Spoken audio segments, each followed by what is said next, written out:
the guy didn't just show up to be a laborer or a rock truck driver or whatever. I mean, there's no use staying our way, but you got to get out on top. In a shocking development that has rocked the mining community and fans of reality television worldwide, legendary gold miners Tony Beets and his son Mike Beets from the hit Discovery Channel show Gold Rush have been sentenced to life imprisonment.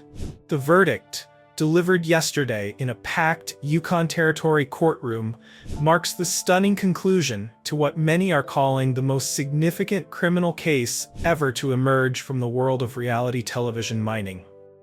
The father-son duo, known for their distinctive Dutch accents, colorful language, and aggressive mining tactics, were found guilty on multiple charges including massive environmental violations, claim jumping, fraudulent gold reporting, and what prosecutors described as a criminal conspiracy of unprecedented scale in modern mining history.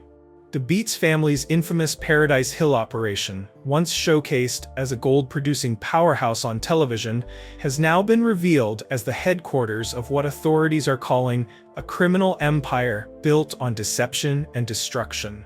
The investigation that led to the Beets' downfall began 3 years ago when competing miner Parker Schnabel, once mentored by Tony Beets, approached authorities with suspicions about unusual mining practices he had observed while working adjacent claims. What started as routine inquiries quickly escalated as investigators uncovered evidence of systematic environmental code violations that dwarfed anything previously seen in the Klondike. What we discovered went far beyond cutting corners to maximize profits, explained lead prosecutor Catherine Whitehorse. The evidence revealed deliberate and sustained efforts to circumvent virtually every environmental protection regulation in the territory, resulting in damage that experts estimate will take decades to remediate. The courtroom fell silent as Judge Robert Tremaine delivered the unprecedented sentence, his voice steady but grave. Mr. Beets and son, the court has carefully considered the overwhelming evidence presented and the jury's unanimous verdict on all counts. The scale and systematic nature of your crimes, coupled with your complete lack of remorse, leaves this court no alternative but to impose the maximum sentence allowed by law. You are hereby sentenced to life imprisonment without the possibility of parole. Tony Beets, the 75-year-old patriarch known for his Viking-like appearance and profanity-laden directives, remained stoic as the sentence was read, his trademark confident demeanor finally broken only when his son Mike, 35, was also given the same punishment. Mike, who had increasingly taken over day-to-day operations of the family mining empire in recent seasons, appeared visibly shaken as the reality of his future sank in. The trial, which lasted 11 weeks, featured testimony from numerous familiar faces from the Gold Rush series, creating a surreal atmosphere where television personalities were suddenly cast in the role of key witnesses in a high-stakes criminal proceeding. The most damning testimony came from former Beets crew members who detailed how they were instructed to perform environmentally destructive practices when cameras weren't rolling. Rick Ness, another prominent miner from the show who once worked closely with both the Beets family and Parker Schnabel, provided crucial testimony about conversations he had witnessed between Tony and Mike regarding what prosecutors termed the dual mining strategy. Legitimate operations for television filming and far more destructive, unregulated practices conducted during off-camera hours. Tony always said there was television mining and real mining, Ness testified, visibly uncomfortable as he faced his former colleagues across the courtroom. He was explicit that certain practices should never be filmed and made sure we understood the consequences of speaking about them outside the crew. Perhaps the most explosive testimony came from Minnie Beets, Tony's wife of over 40 years and the family's longtime bookkeeper. In a move that stunned observers, Minnie agreed to testify against her husband and son in exchange for immunity, providing detailed financial records that showed systematic underreporting of gold production and elaborate schemes to sell unreported gold through black market channels. Minnie's decision to cooperate with prosecutors has reportedly divided the Beets family, with daughters Monica and Bianca Beets publicly supporting their mother, while expressing shock and dismay at the evidence presented against their father and brother.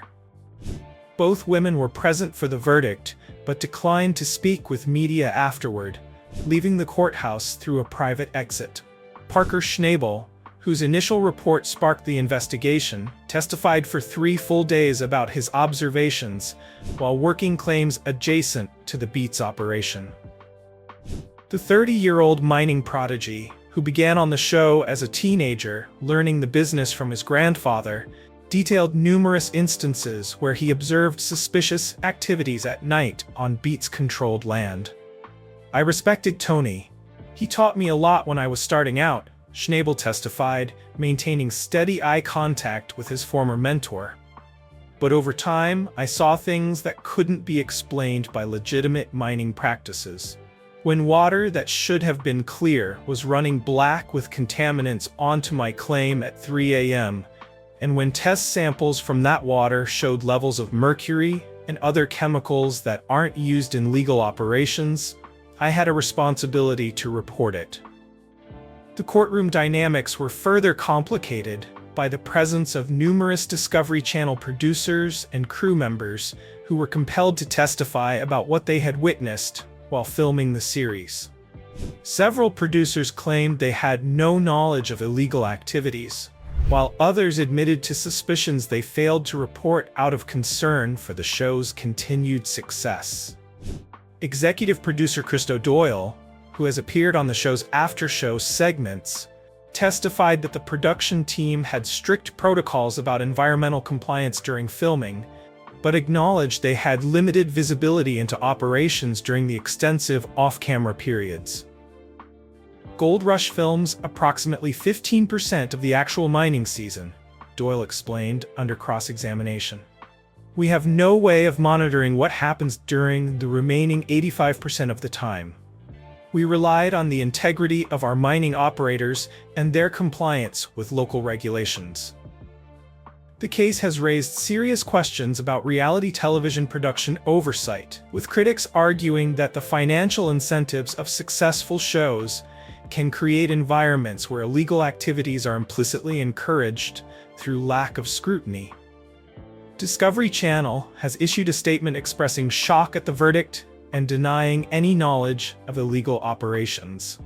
Fred Lewis, a military veteran who joined the show in later seasons, testified about a disturbing conversation he had with Tony Beets during a rare social gathering of the show's cast.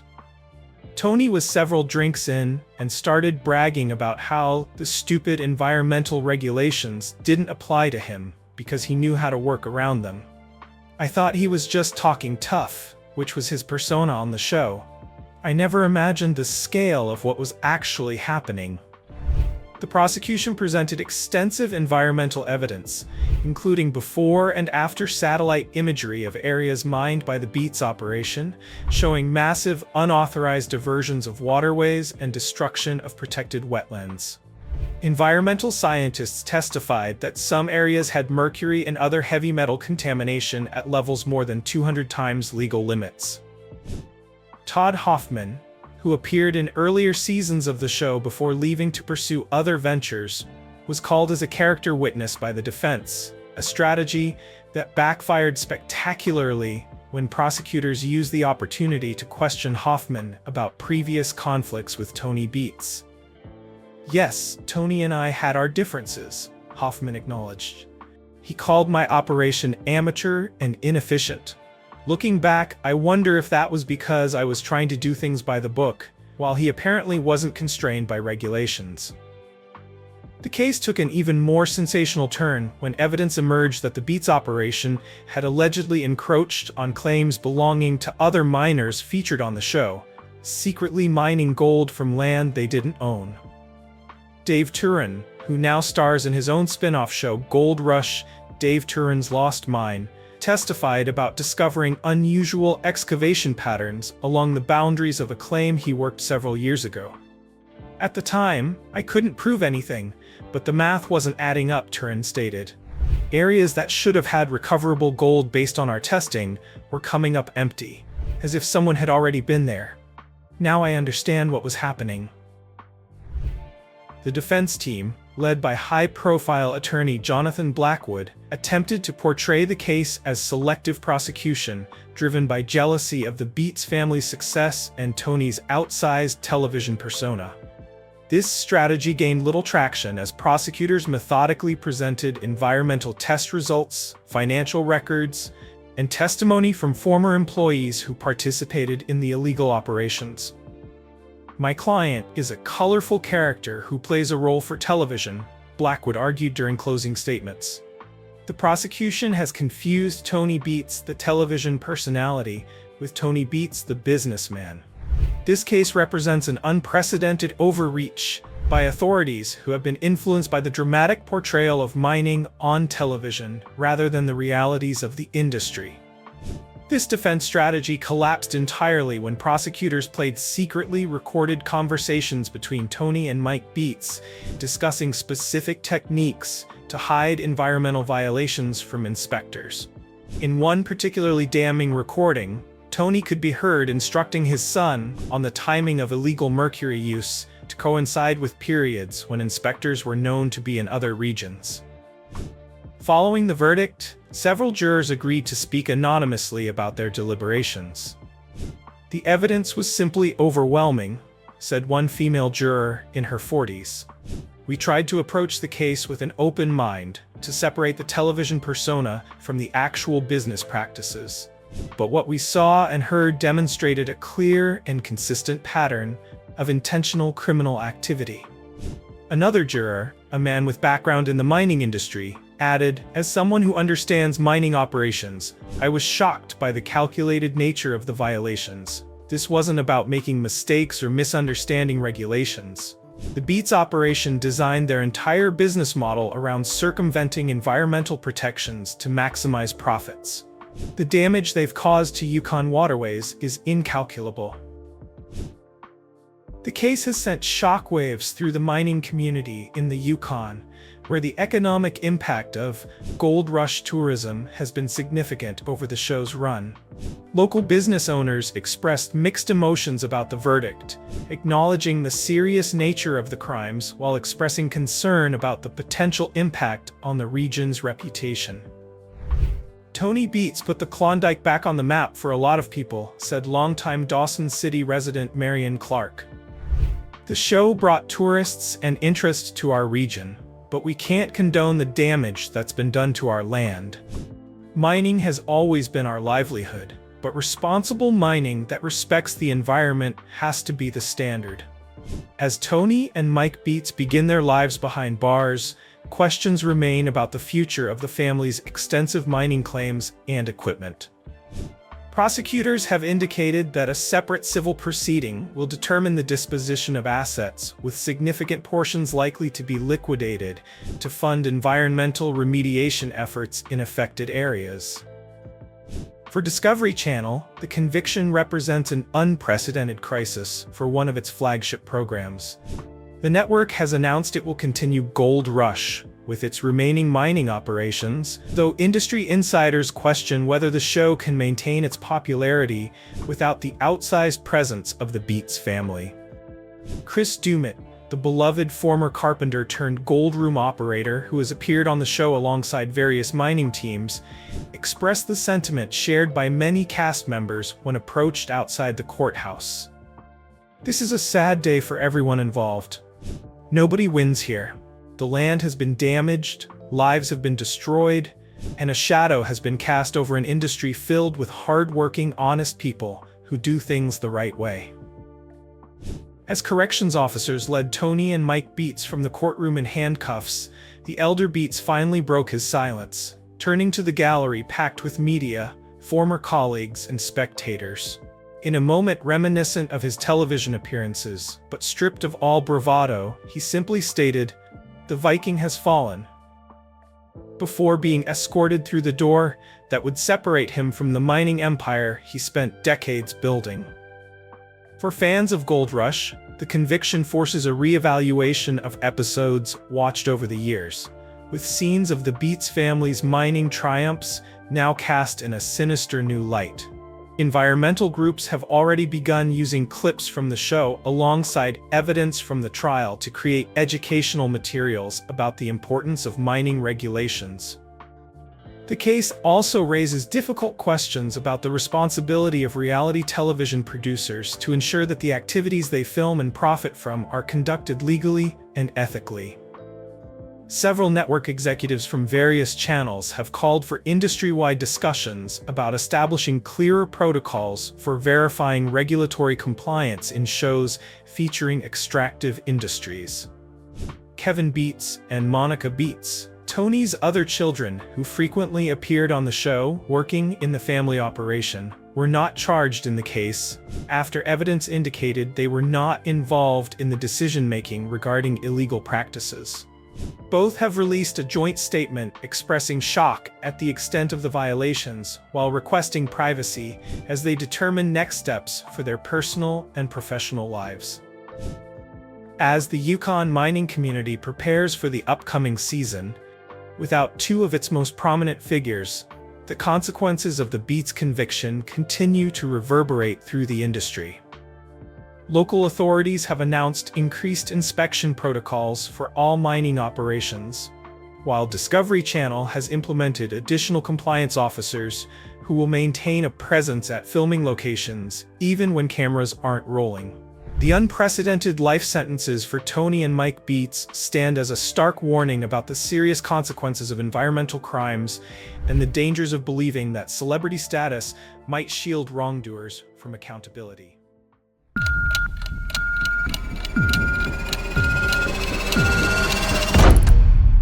I blamed me, and then I felt really sad that humans can be that way. The dog whispering world is reeling today after shocking footage emerges of celebrated dog trainer Cesar Millan breaking down during a live television interview. What started as a routine morning show appearance quickly transformed into one of the most jaw-dropping moments in television history, when Millan unexpectedly burst into tears and announced his resignation from his training empire. "I can't do this anymore," Millan can be heard saying through tears, his voice cracking with emotion. "There are things the public doesn't know, things I've kept hidden for years." Then came the bombshell that has everyone talking. As he removed his microphone, Millan muttered what clearly sounds like they found the records before the audio feed was cut. The hosts of the morning program appeared visibly stunned, fumbling for words as their star guest abandoned the set. "We're gonna take a quick break," stammered the lead anchor, her face frozen in shock as producers frantically signaled from off-camera. Viewers watched in real time as the polished veneer of morning television shattered, revealing the raw panic underneath. As fans struggle to understand what could have driven the normally composed dog whisperer to such an emotional breaking point, many are sharing their own powerful experiences with Millan, highlighting the profound impact he's had on countless lives, both human and canine. Maria Gonzalez sits in her sun-drenched living room in East Los Angeles, surrounded by photos of her Rottweiler Rex. Her eyes fill with tears of gratitude as she recalls the day she first met Cesar Millan in 2016. "My son Miguel had been diagnosed with severe PTSD after returning from Afghanistan," she explains, gently touching a photo of a young Marine in uniform. "The VA recommended a service dog, but we couldn't afford one. Then Miguel rescued Rex from a shelter, a 2-year-old Rottweiler who had been abandoned and was days away from euthanasia." What followed was a challenging journey as Rex, dealing with his own past trauma, began exhibiting aggressive behaviors that threatened his place in their home. When Rex snapped at a neighbor, animal control became involved and the dog faced potential euthanasia. Miguel was devastated, Maria recalls. "They had formed such a bond. The thought of losing Rex was unbearable for my son." A veterans support group connected Maria with Cesar Millan, who agreed to meet them despite his packed schedule. "He didn't come with cameras or an entourage," Maria remembers with a warm smile. "Just him, in jeans and a t-shirt, sitting on our floor for hours, observing how Rex and Miguel interacted. His humility and genuine concern touched us immediately. What surprised Maria most was how little Milan worked directly with Rex at first. He spent the first day just talking with Miguel, understanding his trauma, his routine, his emotions. He explained that Rex was mirroring Miguel's hypervigilance and anxiety, that the dog was essentially experiencing secondary PTSD. It was a revelation that changed everything. Milan returned daily for nearly 2 weeks, gradually implementing a structured rehabilitation program. He taught Miguel to recognize when his own anxiety was spiking and how that affected Rex. He created exercises where both of them could succeed together, building confidence. Most importantly, he showed Miguel how to provide the calm, consistent leadership Rex needed to feel secure. The transformation wasn't instant, but it was profound. Cesar was so patient, Maria emphasizes. He connected us with a local trainer he had personally mentored, who continued the work after Cesar returned to his regular schedule. 6 months later, Rex had become a completely different dog, calm, confident, and responsive. A year after that, Rex passed the certification to become Miguel's official service dog, trained to recognize signs of panic attacks and nightmares. Today, Rex helps dozens of veterans, Maria says proudly. Miguel takes him to the VA hospital every week as part of a therapy program. The dog that once faced euthanasia now helps other soldiers heal from trauma. Maria's voice softens as she shares the personal touches that made Milan so special to their family. He called to check on Miguel and Rex for years after working with them. He sent birthday cards to Rex. When Miguel couldn't afford the special training collar Cesar recommended, one arrived in the mail the next day with a handwritten note saying, "I believe in you both." That's the Cesar Milan people don't see on TV. The man with the enormous heart who sees potential where others see problems. Across the country, in rural Georgia, elementary school principal Robert Thompson beams with pride as he shows off his school's unique program, a humane education center that has transformed not just the school, but the entire community.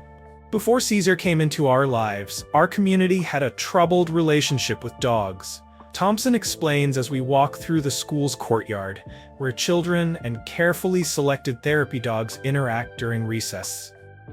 Dogfighting was an underground problem, strays were everywhere, and there were several serious dog attacks each year.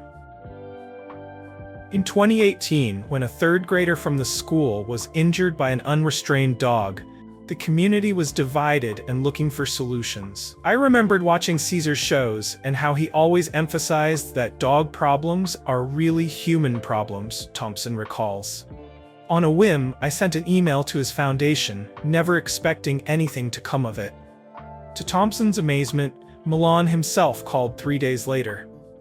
His first question wasn't about the dogs, it was about our community, our children, our resources. He listened more than he talked. And then he said something I'll never forget. "I don't just want to fix this problem. I want to help you build something beautiful from it." Milan arrived with a team that included educators, trainers, and 2 beautifully trained pit bulls that demonstrated the potential of the often misunderstood breed. He could have just given a quick seminar and left, Thompson says. Instead, he embedded himself in our community for nearly a month, living in a local motel, eating at our diners, getting to know our families. The Dog Whisperer established a multifaceted program, daily educational sessions at the school about canine behavior and safe interaction, free training clinics for local dog owners, and a mentorship program for teenagers interested in animal welfare careers. He had this incredible ability to meet people where they were, Thompson explains. He never judged or criticized. Instead, he listened, understood the local culture, and found ways to introduce new ideas that respected our community's values while improving life for both people and dogs. The most powerful moment came when Milan brought together children who feared dogs with gentle, rehabilitated rescues. The transformation was magical, Thompson remembers, his voice thick with emotion. Watching these terrified children gradually learn to trust these animals, Seeing that moment when fear turns to curiosity, then to joy, it changed our entire community's perspective. Milan worked with local officials to develop practical programs for responsible ownership, supporting spay-neuter initiatives, and creating a reading program where struggling students practice reading aloud to shelter dogs awaiting adoption, improving both literacy rates and adoption outcomes. 4 years later, our community is transformed, Thompson states proudly. Dog bite incidents have decreased dramatically, adoption rates are up, euthanasia rates are down, and our children have a completely different understanding of the human-canine relationship. The education center behind the school now bears Milan's name, though he humbly objected to the honor. Inside, students learn about responsible pet ownership, animal behavior, and careers in animal welfare. The walls are lined with photos of successful adoptions and letters from families whose lives have been changed. Caesar returns every year to speak with the students and see the program's progress, Thompson says. He brings new ideas each time, connecting us with resources and experts. He's become part of our community's fabric. Thompson's eyes mist over as he watches a 6th grader teaching a rescue dog to respond to basic commands, the child's face alight with accomplishment. Caesar gave us so much more than dog training. He showed us how healing the human-animal bond can change entire communities. He saw potential where others saw only problems, and he gave us the tools to create lasting change. As news of Milan's emotional television breakdown continues to spread, these stories of his profound impact provide a deeper context to a man whose public persona only captures a fraction of his true legacy. Whatever personal struggles led to today's dramatic resignation, the lives he's touched remain forever changed by his unique gifts and generous spirit. Yet, many who have worked with Milan behind the scenes tell a different story, suggesting the controversy might stem from misunderstandings rather than deliberate deception. What most people don't realize is how much Cesar adapted his techniques for different dogs, explains Michael Rodriguez, who worked as a trainer at Milan's Dog Psychology Center for 5 years. The TV show presented simplified versions of his methods, but in reality, he was constantly adjusting his approach based on each animal's temperament and history. Many criticisms come from people who only saw the edited television version, not his actual daily work with challenging cases. Others point to Milan's extensive work with rescue organizations and shelters as evidence of his genuine commitment to animal welfare. Caesar regularly took on cases that other trainers refused, shares Elena Vasquez, director of a Los Angeles rescue that specializes in difficult-to-place dogs. He rehabilitated dogs that would have certainly been euthanized, often on his own time and expense. While professionals might debate specific techniques, the reality is that he saved thousands of dogs that would otherwise have been put down. The financial maneuvering becomes even more suspicious when examining recent business decisions. Last month, Milan's company abruptly terminated contracts with several long-term partners, reveals business analyst Jonathan Reynolds. They paid substantial penalties to exit these agreements early, decisions that made no financial sense at the time, but now appear to be part of a larger strategy to quickly disentangle the brand from commitments. Corporate filings reveal another troubling pattern. 3 of Milan's top executives resigned within a 2-week period in February, each receiving unusually generous severance packages that included extensive non-disclosure provisions, notes corporate governance specialist Maria Chen. These weren't routine executive transitions. These were carefully negotiated exits with serious legal protections built in. The timeline raises many questions as fans try to understand what might have prompted such an emotional response from the normally composed dog behaviorist. Yet for those who know Milan personally, his genuine compassion and dedication to animal welfare have never been in question. Celebrity dog trainer Victoria Summers has known Milan for over a decade and shares a story that reveals his character beyond the television persona. Few people know this, but in 2019, Cesar took a complete break from his packed schedule to help when a devastating wildfire struck California, she explains. He personally coordinated efforts to rescue and rehabilitate hundreds of animals displaced by the fires.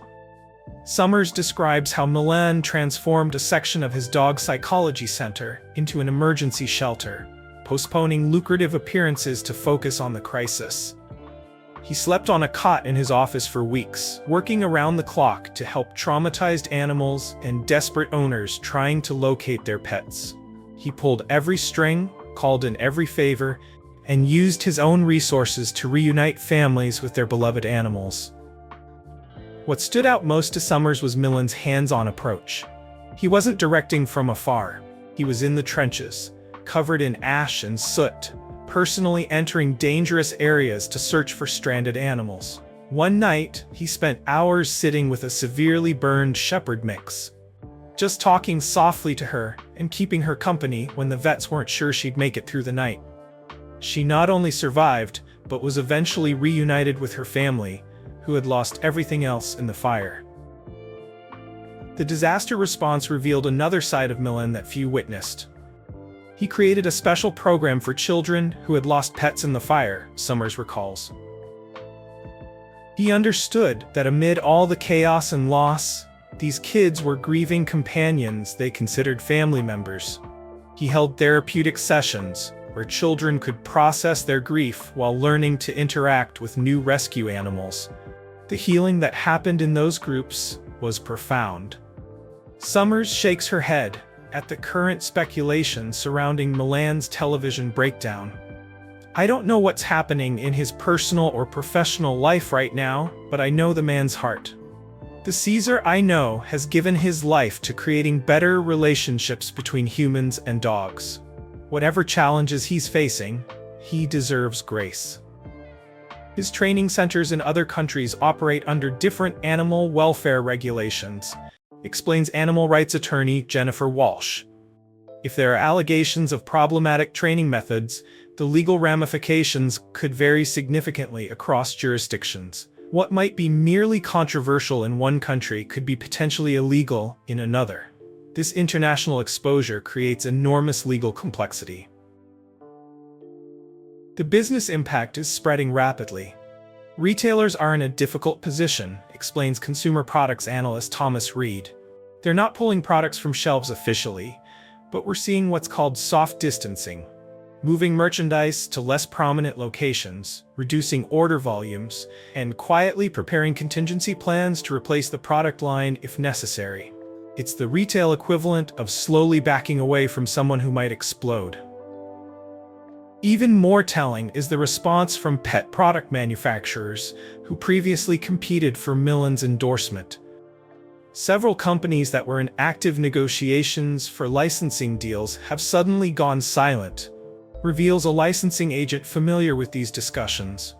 Contracts that were nearly finalized have been placed on indefinite hold, and marketing plans featuring Milan have been quietly shelved. The industry is collectively holding its breath. The dog training community has been divided in its response. Many of us have been waiting for this moment of reckoning, admits renowned positive reinforcement trainer Marcus Harrison.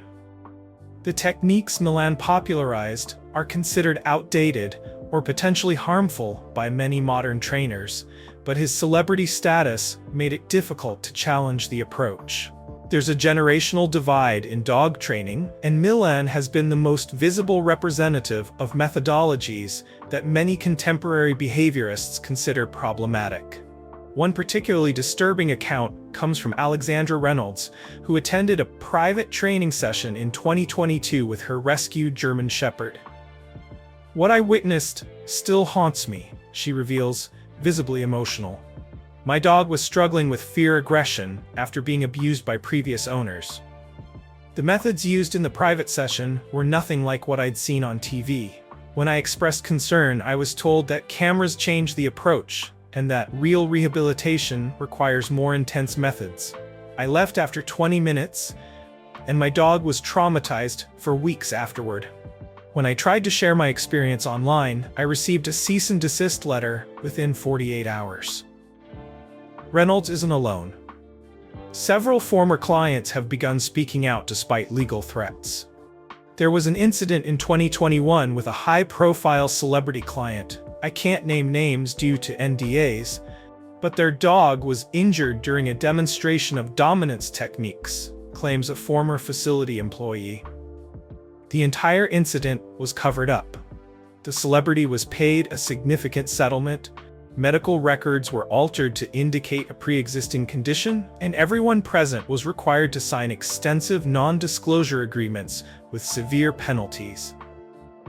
However, some trainers caution against rushing to judgment. Whatever is happening with Cesar personally, we should separate the individual from broader discussions about training methodology, argues veteran trainer Rebecca Moore. There are legitimate debates about different approaches to animal behavior, and those nuanced conversations shouldn't be reduced to scandal or personality. The training community needs thoughtful evaluation, not sensationalism. This measured response has been drowned out by the escalating crisis surrounding Milan's brand. Digital forensics experts examining the limited footage available have discovered something viewers missed. Milan arrived at the studio alone, without his entourage, and carried documents in his inner jacket pocket that he repeatedly touched during the interview. When the host began discussing his upcoming projects, his hand moved to this pocket. Then the emotional breakdown began. That behavioral pattern, repeatedly touching or checking a concealed document, is consistent with someone carrying what they perceive as high-stakes evidence, notes former FBI behavioral analyst Robert Torres. It's a self-soothing gesture, but also a verification behavior. Whatever was in that pocket represented something significant to his emotional state. The psychological toll appears to have been building for months. There was an incident at a private training session with a high-profile client where Cesar just stopped mid-demonstration and stared into space for nearly a minute, shares one witness. When he resumed, his entire demeanor had changed. He seemed almost like a different person, hesitant, uncertain, almost questioning his own methods. The client was understandably confused, but staff quickly intervened and escorted them to another area while Cesar was privately whisked away. This episode reportedly occurred after Milan received a phone call just before the session began. He took the call in private, but those nearby could hear him repeatedly saying, "How did you find this?" and "That's impossible," recalls a staff member who was present that day. When he emerged, his face was ashen. That's when his behavior became erratic during the training demonstration. Another insider recalls a separate incident from December. Cesar was reviewing footage from an upcoming episode when he suddenly demanded that an entire segment be deleted. It featured a particular training technique he'd used countless times before, but suddenly he was insisting that it couldn't air. When the producer questioned him, he simply said, "We can't defend this anymore." The room went silent. Nobody knew what he meant by anymore. What had changed? Multiple sources confirm that around this same time, Milan began reaching out to former critics and competitors in the dog training world, people he had previously dismissed or even publicly criticized. "He contacted me out of the blue in January," reveals Dr. Karen Wilkins, a veterinary behaviorist who had published papers critiquing his methods. He claimed he wanted to open a dialogue about evolving approaches to canine behavior. The conversation was strained, but what struck me was that he seemed to be almost seeking permission or absolution. He kept asking if certain training approaches could cause lasting harm and whether such harm could remain hidden for years. It was concerning. This wasn't an isolated incident. His public appearances became increasingly erratic in February, notes an event coordinator who worked on several of Milan's speaking engagements. He would request last-minute changes to presentations, removing specific content about training techniques and replacing it with more general motivational material. During Q&A sessions, he began deflecting technical questions about his methods, something he never used to do. What remains particularly suspicious is what happened with Milan's upcoming book. The manuscript underwent dramatic revisions just weeks before publication, reveals a source familiar with the publishing process. Entire chapters were removed at the last minute, which is virtually unheard of that late in the process without delaying publication. The sections removed primarily focused on his specific training protocols and the science he claimed supported them. The order to revise the manuscript reportedly came directly from Millen himself, following a mysterious meeting with an unidentified academic visitor. This professor type showed up at the compound unannounced in January, shares a household staff member. Security initially tried to turn him away, but when Caesar heard who it was, he immediately cleared his schedule. They spent hours in his private office with the door locked. When the visitor finally left, Caesar looked shaken. The next morning, he made that urgent call to his publisher. What makes this incident particularly intriguing is that according to publishing insiders, the removed chapters contained what Millen had described as scientific validation of his techniques. He had been promoting these chapters to his team as the definitive proof that his methods were scientifically sound, explained someone familiar with the original manuscript. He claimed to have research backing his approach. Then suddenly, those exact chapters, the ones he had been most proud of, were the ones he demanded be removed. As emotional tributes continue to pour in from around the world, it's clear that whatever prompted today's dramatic moment, Cesar Millan's legacy of compassion, second chances, and healing will continue through the countless animals and families whose lives he's touched. That impact can never be erased. Do you have a story about how Cesar Millan changed your life or your dog's life? Drop your experiences in the comments, and don't forget to subscribe, because we'll be bringing you continuing coverage of this developing story and the outpouring of support from fans worldwide.